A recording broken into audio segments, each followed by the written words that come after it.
Всем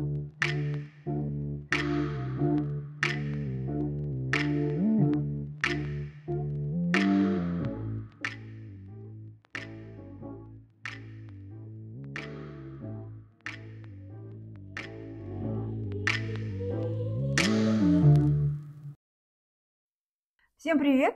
Здравствуйте, Салем. С вами подкаст «Женщины беспокойного ума». Его ведущие, авторки, моя коллега Айнур Мазибаева. Моя коллега Айгуль Чаиндинова. И сегодня мы говорим на очень интересную тему. По-моему, нет человека, которому она бы не откликнулась. Да, потому что мы все ходим потоем. Я пока не забыла. Сегодня утром читала, забыла, еще вот этот... Казахская новая соцсеть. Да, казахская новая соцсеть. И там забавный эпизод описан, что одна девушка, россиянка, устроилась работать и разговаривать с коллегой, которая местная. И вот местная выходит замуж, и она говорит, а родители хотят той. Приезжая девушка говорит, ни в коем случае, я их отговорю, свяжи их со мной, я их отговорю. Это такая, вообще проблема большая. И все в осадке, и только потом... В процессе обсуждения поняли, что речь идет о той-терьерах. Что такое той-терьеры? Это порода собачек. Вот. И родители хотят той. И она решила, что родители хотят той-терьера. Но тут такая интрига, что я не помню, как вообще родилась эта тема, Айгуля. У меня ощущение, что это ты ее подкинула. Давай, признавайся. Да, что подтолкнуло. Да. Ну вот я сейчас конкретно не вспомню, почему мы вообще решили записать эту тему, но наверняка потому что, вот честно признаюсь, несмотря на все перипетии, связанные с тоями, я люблю той. Ну, в смысле, мне нравится вот эта атмосфера праздника, и может быть потому что я в процессе изучения вот этнографических тем понимаю, для чего нужны тои. Для чего? Для единения. Для того, чтобы повидаться со всеми родными и близкими, чтобы поделиться своей благостью, что у тебя все нормально, что ты жив-здоров, что ты могуч, что можешь даже что и провести, да? Ну, так, если совсем полушутя. Но вообще мне нравится вот эта атмосфера, суета, если, конечно, она не доходит до абсурда. В общем. Ну, вот мы как раз на эту тему обе живо среагировали. Как будто даже не было вопросов, вернее так, была куча реакций и каких-то примеров. Я думаю, что сегодня мы как раз этим будем заниматься, но попутно, конечно, не упустим исторический какой-то контекст, поскольку той – это традиция. А мы как раз наш проект про то, кто мы, какие у нас традиции и как эти традиции адаптируются к современной жизни. Поехали. Ну, наверное, важно отметить, что в обществе у нас двояко относятся к тоям. Многие осуждают, считают, что это лишняя трата денег, ресурсов и все эти сборища не всем понятны, особенно помните, во времена пандемии люди делали тои скрытно, за закрытыми дверьми, а полицейские устраивали облавы, там это что-то, какое-то безумие было. И в том контексте, конечно, непонятно было, зачем вообще все это проводить, да, рисковать своим здоровьем и так далее. А некоторые приветствуют той как часть нашей вообще жизни, социальной, общественной, как дань нашим традициям. То есть не будь тоев, я, кстати, придерживаюсь тоже этой же мысли, что не будь тоев, казахи не были бы казахами. Это вообще часть нашей экономики, скажем так, которая кормит определенную прослойку населения, которая делает им вообще кассу раз в сезон или вообще круглогодично. Ну да, соглашусь с тобой. Но я, кстати, ты упомянула про пандемию, а мне почему-то в тот момент казалось, что это такой удар по нашим каким-то привычным установкам, да, и нормам. Я с любопытством, интересом смотрела, переживут ли той хана, всякие весь этот бизнес вокруг этого действия, да, переживет вот этот простой. Понес значительный, конечно, урон, но тем не менее, ничего, выжили, все прекрасно процветают, зарабатывают больше, чем кто-либо. Недавно опять в том же Threads я прочитала, там часто забрасывают вопросы и ждут ответы, да, вообще Threads в этом плане как бы такая хорошая сеть рекламы, чтобы высказаться о чем-то мы и приглашаем спонсоров. Да, собрать отклики. И пишут там люди, которые зарабатывают 1 000 000 тенге в месяц, поделитесь, что вы делаете вообще. Кто-то задал такой вопрос, и среди ответов как раз таки были те, кто работает в той бизнесе. Ага, то есть это декораторы, это строители, которые производят той хана, это Да. То есть кухня. все, кто устроители, певцы, все, может быть, зарубежные звезды, уровня, там, не знаю, Тейлор Свифт ходит ли она на вечеринке, выступает на тоях.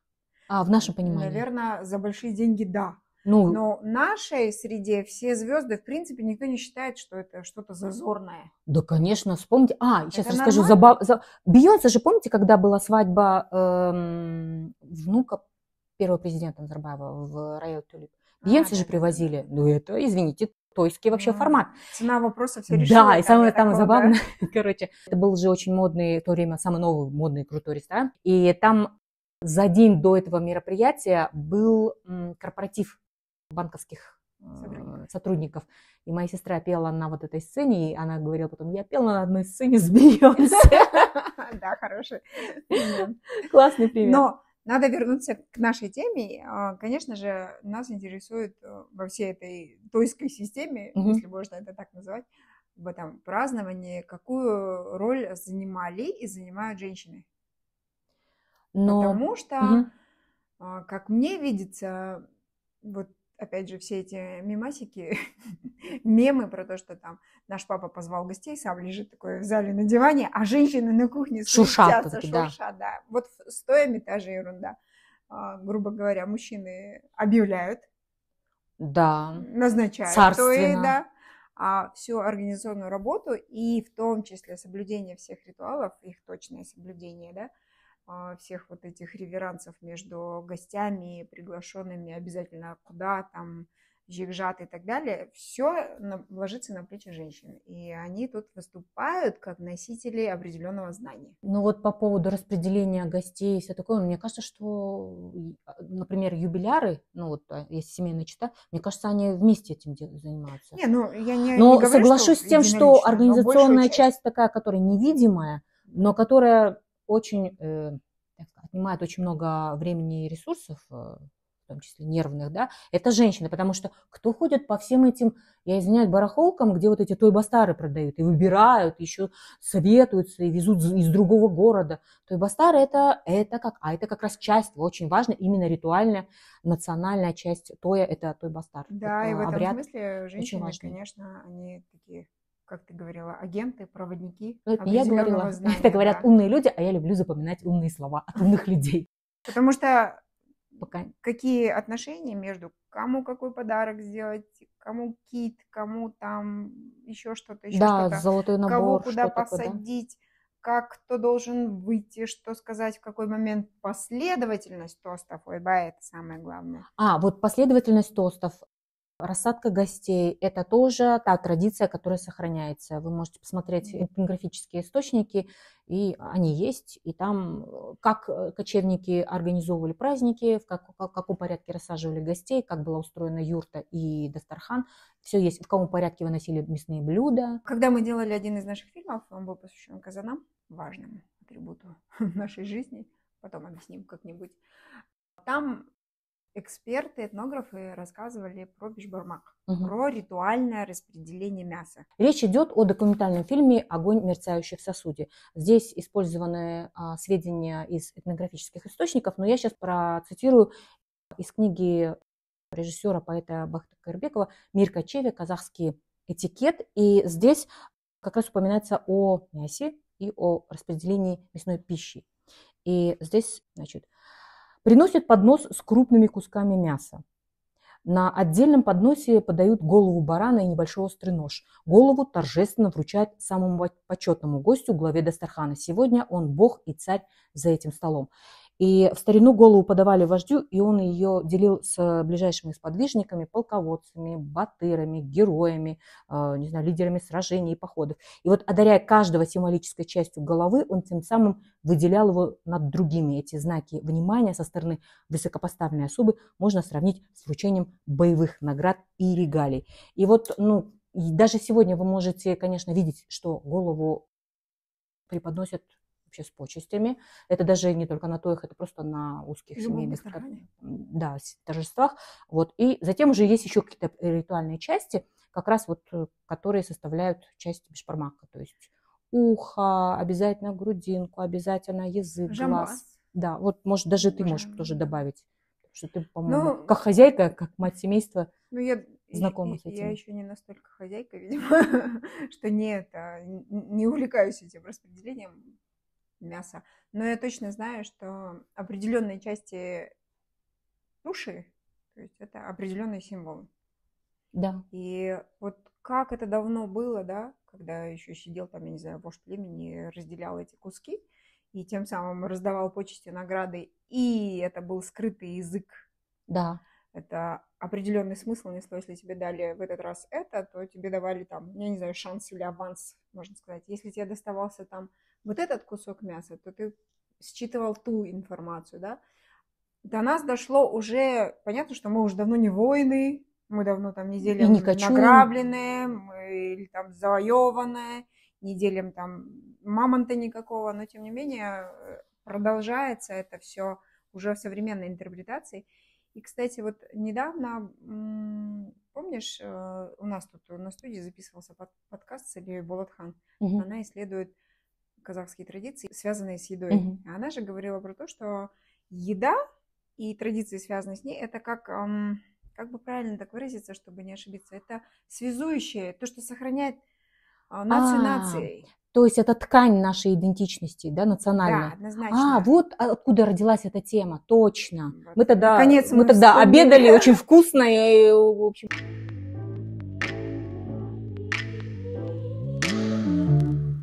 Обратите внимание на такую штуку, на которую мы чисто случайно вышли. У меня всегда был вопрос, если женщины, так много занимаются такими тоями, то почему там разделением мяса занимаются мужчины? И опять же, видишь, знание только у мужчин, как будто это передается, что вот эта часть, она такая, это с таким-то значением. Как будто Будем это так говорить, область женщины им мужчин, рассказали, делегировали. Нет, Неправда, да, нет, конечно, да. шучу. Мне кажется, что как раз в этом смысле и обнаружилось вот это расхождение тою, рознь. Вот смотрите, там, например, мирное время, мирное празднование, это как будто бы одна сфера. А вот то, о чем ты упоминала, и то, о чем шла речь вот в документальном фильме как раз, это как раз очень древняя тюркская традиция. Сейчас я найду ее цитату. Вот, цитата археолог Гульнар Джумабекова, это одна из экспертов этого фильма. Она говорила, что с эпохи поздней бронзы прослеживается то, что лидер-вождь, выдающийся воин, он свое положение завоевывал тем, что он был мудрым, удачливым в бою, сильным. И для того, чтобы закрепить свое положение, он проводил жертвенные трапезы, пиры, поединки. Он как будто закреплял свое положение в обществе. И, в общем, это такая ритуализированная форма модели поведения людей, которые обладали одинаковой социальной значимостью. И вот получается, воинские пиры – это одна история. А той, о которой мы сейчас говорим, которым действительно большую часть женщины как бы вкладываются, это другая часть. И вот то, что мы рассказывали, где мясо, вот там как будто бы встречаются две штуки. Извини, Да, я перебила тебя. Да. У казахов же еще и тризны были. То Да. есть ас, он, по сути, повод другой, а по форме очень похож. Да, очень важно. Это прямо не меняется, мне кажется. И тризна, вот как бы оно тоже определенное празднование, это может быть, опять же, все это награждение, распределение и еще чего-то. Вот Но мы сейчас говорим о ритуально-смысловом значении тоя, о том, что почему истоки, да, почему они в нашей культуре сохранились и почему они для нас важны. И какова роль во всем женщин в этом? Но, наверное, нужно сказать, что все это достаточно сильно видоизменилось, и противники тоев часто говорят о том, что вся эта показушность,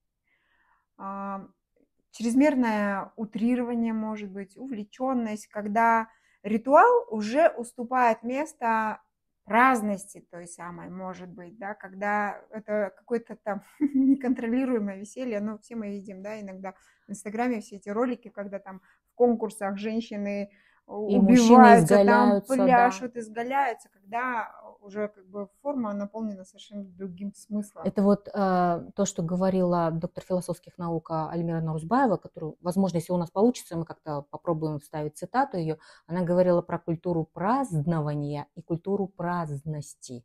Казалось бы, там пару букв, а тут в одном случае это какая-то ритуальная, традиционная культурная часть, а в другой это типа из разряда хлеба и зрелищ. Вот. Зрелищ. Там ночные клубы, вот эти вот какие-то посиделки.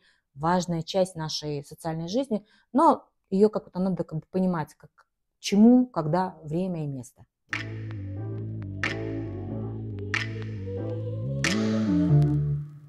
Человеческая культура сформировалась только лишь в условиях тогда, когда формировался, собственно, организованный социум.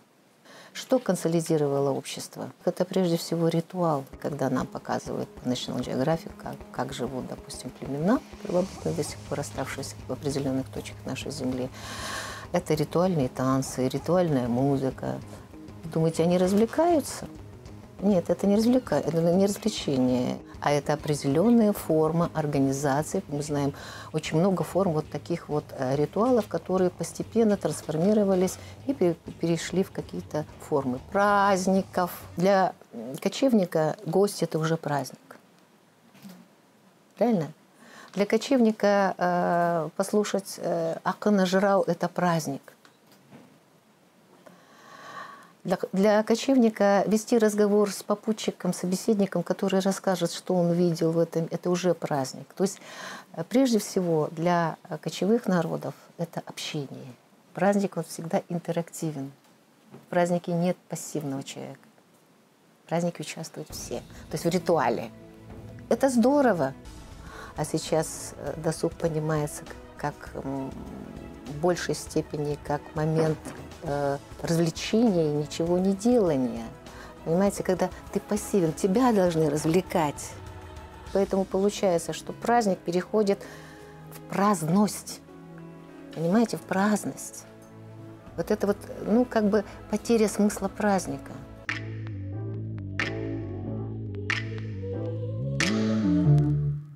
Однозначно нужно понимать, чему и когда время и место, потому что иногда еще наши традиции, они очень сильно коверкуются в угоду, опять же, шоу, да? Да, вообще, Но вообще. сколько вариантов этих появилось, туйбастаров, сколько вариантов биташаров, кто хочет делать вот так, кто-то хочет делать вот так.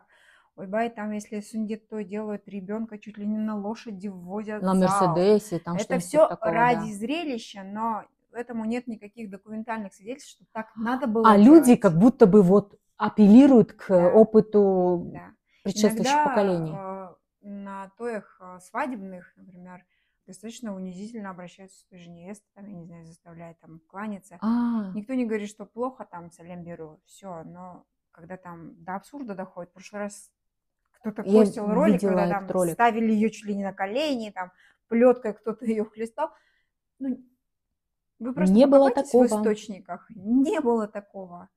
Не было просто. Обидно, да, Не когда... надо выдумывать что-либо ради того, чтобы выделиться. Ой, бай, нанда его птедеп. А меня просто триггерит в этот момент, когда вот начинают хвататься за национальные традиции. Это так их вообще Помнишь, извращают. Зира Нурузбаева нам сказала, что текущие, нынешние традиции выдумали те, кто родился в период, когда о традициях никто не помнил, собственно. Да. Уже подзабыл, да? Да, тех, кого мы называем аксакалами, ну, если так покопаться, да. значение этого слова, это бывшие советские люди. Бывшие советские люди, которые очень хотят национализированного какого-то представления своего, но оно уже смешалось с исламскими традициями, с какими-то восточными традициями. Постсоветскими, да. влияние соцсетей. Ну, смотри, как органично вписался корейский, в общем-то, обряд в казахский тусалки-сер, да? Напомни. Вот это дети, когда перед детьми кладут несколько этих, и они выбирают. Это вообще корейское. Откуда появилось? Не знаю, ну кому-то, видимо, понравилось. В общем-то... Нашему племяннику так делали. Он тоже хватил детям телефон. делали. В общем-то, ничего плохого я в этом не Симпатичная вижу, но традиция, утверждать, да? что это чисто казахское, например, никогда не буду. Так что то и тоже рознь. И надо не забывать об истоках. И если вы уж организовываете зрелище, пусть оно хотя бы будет соответствовать истокам.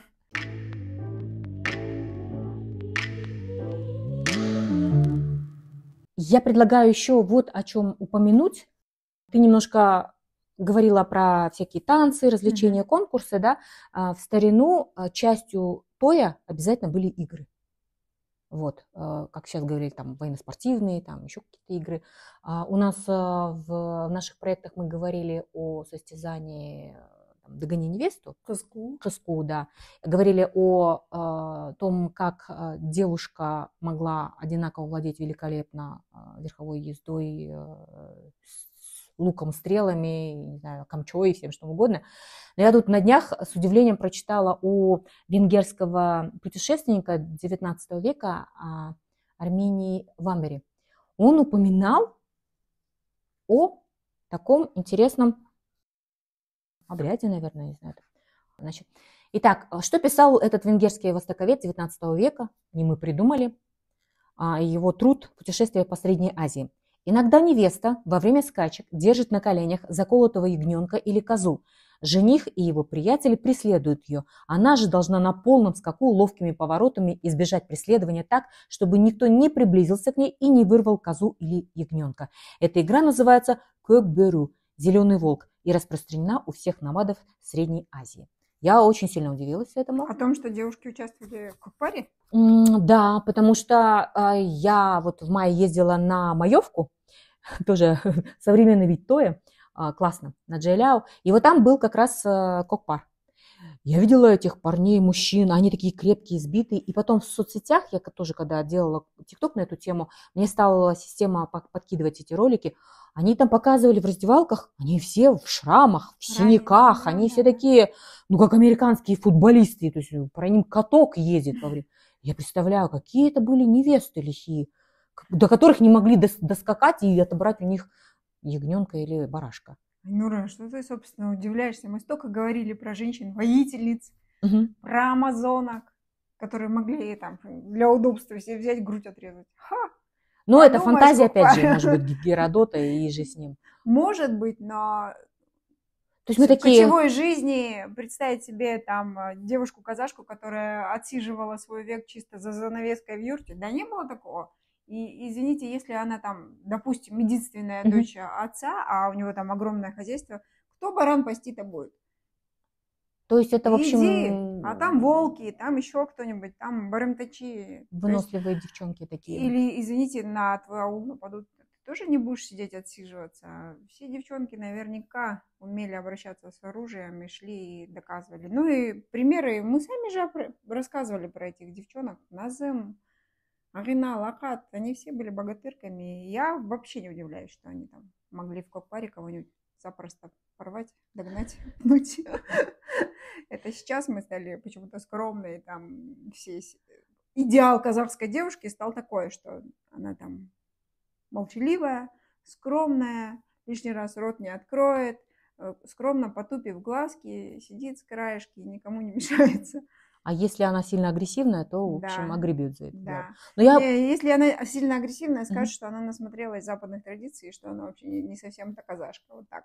Ну, кстати, да. Но у меня все равно родилась идея такая небольшого эксперимента. Вот после записи я попробую сделать тикток с этой цитатой и посмотрим, как наша аудитория на это будет реагировать. А она реагирует очень... Про участие девушек про участие, да, девушек в кокпаре. Если девушки принимали участие в бойге, это точно. Да, они были лихими наездницами, и небольшой вес, и умение ловко держаться в седле, почему нет? Я, кстати, знаешь, вспомнила, что когда проходил вот этот кокпар, там на излучине вот так вот ехала девушка на скакуне, и она такая, ну, воображала такая, но она не участвовала, то есть она как-то сторонкой ехала. Ну, потом у нас сейчас вот в современном казахском спорте достаточно много девушек, имен, ну, которые прекрасно представляют Казахстан и в борьбе, и в многоборье, в триатлон и все такое.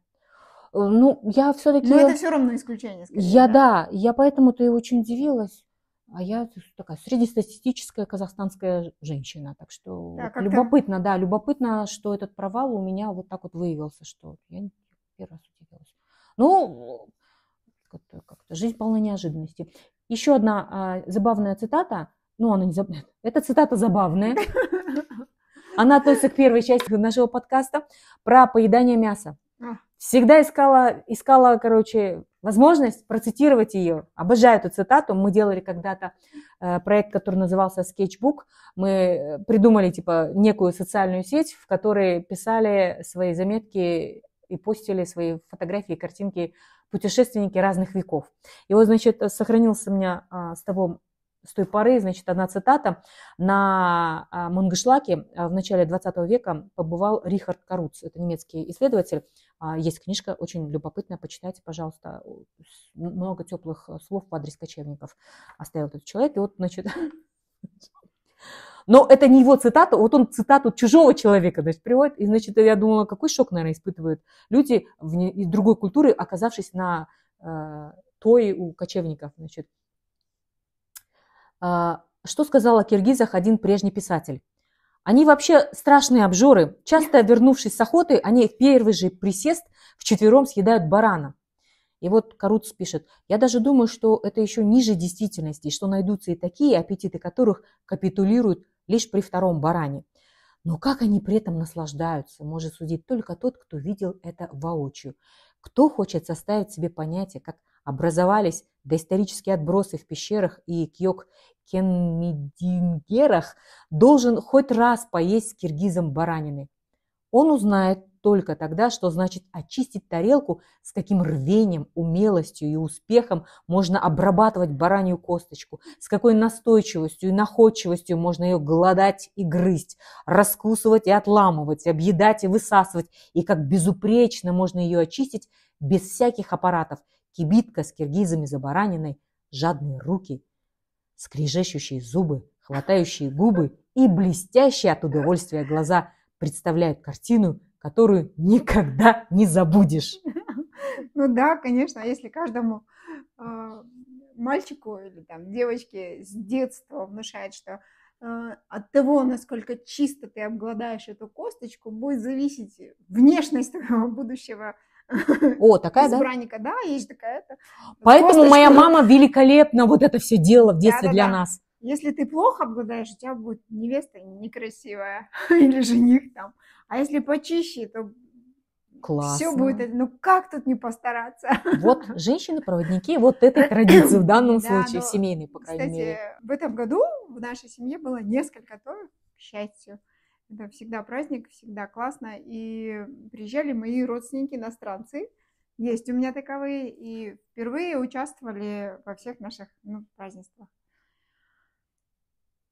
Конечно, это надо было... мы наблюдали за реакцией вообще, как они вообще на все на это смотрят. Слава богу, люди открытые, они включались во все танцы, во все конкурсах участвовали. Ты говоришь про этих родственников, да, я видела. И теперь у нас, когда мы там в будни переговариваемся, нет, у нас появилась такая присказка: до встречи на следующем тое. Классно. Это потому что, классная возможность увидеть всех разом, со всеми пообщаться, со всеми познакомиться, разделить с ними радость. И если ты на следующем тое с ними встретишься, значит, жизнь продолжается, значит, все хорошо у людей, что значит еще один праздник, где можно жить полную жизнь. В этом же и суть, кстати, вот завершающего обряда той-бастар. Да. Что должно продолжаться. Чтобы той-тойга уласын, мы говорим, чтобы за тоем следовал следующий той, это значит, что жизнь продолжается, праздники продолжаются, и все у нас замечательно. И чем еще, кстати, иностранцы реагируют? Я для себя просто такой вывод сделала, мы это не обсуждали, что у них же немного другая культура общения. У них свадьба — это там ближайшие 10-20 человек. Ну да, фуршетик. Достаточно скромно все. И в принципе у них родственные связи, они немного другие. По-другому у них устроено, нет это правда. Такого, чтобы у тебя кто-то вот так вот рядом тебя окружал. А у нас же, если целуются, то в засос, условно говоря. Если любят, то впритык, что тебе никакого личного. Если на то через санитарные барьеры. Да. Если гулять, так гулять. Поэтому для них вот это вот родственное единение и такое проявление, как сказать, родственной любви друг к другу, да, это удивительное открытие. Другое дело, что мы закроем глаза на то, что в рамках подготовки, кто там родственники могут между собой вообще поссориться, передраться. Потом будут разговоры, что зачем брали кредит на этот той. То есть вот это какая-то... Кто кого позвал, кто никого реальность, не позвал. Она за пределами той, да, где-то. Это все внешнее, оно все со временем забудется, но запомнят самое главное, это вот эмоции во время тоя. Ну вот это любопытно. Вообще это можно было бы красивым таким финалом вообще сделать, да? Но мне пришла одна штука на память. когда я была несколько лет назад на Тое и вообще получала удовольствие, танцевала там вообще вот все, что там Кызылорек, вот просто топ был. Қайдасыңдар? Да, Петелер? нет, это было это до уже пандемийное всё еще, да. Вот понятно. Кызылорек это неувидаемый вообще классика. Так вот, и я помню, что мне тогда сделали замечание, и мне сделали замечание, что ты слишком искренне радуешься, а в Тое больше не то чтобы маска или какая-то формальность, но как будто чуть другая... Вайб. Вайб, да. Слушай, я только сейчас поняла, когда ты сказал вайб, да, наверное, я это воспринимала как, ну вот, не дискотеку, конечно, ну, а частично и дискотека, да. Да, вот сейчас спасибо вот за это пояснение. Да, я теперь захотела снова побывать на Тое и уже как-то уже сознанием, так сказать, с пониманием своей роли, в том числе, как и мы участницы такие, в это действии. современные девушки, женщины, ну, наше поколение, по крайней мере, все время хихикаем над этими Кызылорек, там, что еще там, какие Жұлдыз что-то. какой-то... Аспаннан қараймын жұлдызды. Это, кстати, Санаймын, что старый такое? хит, а что-то новее Так там я было тоже, знаешь, про не это. новая. Көйлек какой-то там. Что там? Нет, ну Последнее это время в Тати Лер, хитах. вот Тати Лер. Ну, в общем, мы над этим все время похихикиваем, но когда на то врубается, все идут в пляс, в общем-то, что отрицать? На какие-то струнки это вот прямо падает. Да. Затем завершаем наш подкаст. С вами были те самые женщины беспокойного ума. Сегодня мы говорили про то и роль женщин во всем этом. Надеюсь, было забавно. Присоединяйтесь к нам. Подписывайтесь на нас в соцсетях, делайте перепосты, ставьте лайки, комментируйте. До новых встреч. Меня зовут Айнур Мазибаева. А я Игуль Черединова. Увидимся.